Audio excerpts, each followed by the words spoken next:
Do you want juicy, large and healthy tomato fruits without chemicals? Imagine tomatoes that grow stronger, give a rich harvest and are completely natural. You may not know, but one simple ingredient from your kitchen can do wonders for your tomatoes.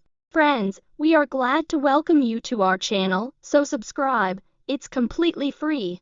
Like this video, it costs you nothing and means a lot to us. Thank you very much. Stay until the end of this video, because I will reveal the exact recipe and method of applying this secret ingredient that your plants will love. Why is baking soda good for tomatoes? Baking soda is not just for the kitchen, it is a natural ally of every garden. Here's what it does for your tomatoes: reduces the acidity of the soil, which tomatoes love, prevents fungal diseases, such as powdery mildew and downy mildew, repel pests that attack leaves and fruits, improves the taste of tomatoes, making them sweeter.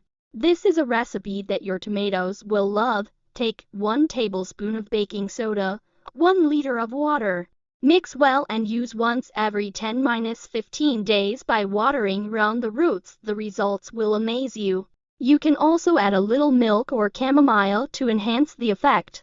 Try this trick and let me know in the comments what results you achieved. Send this video to your friends. If you like these natural tips, press like and subscribe to the channel for more ingenious garden tricks.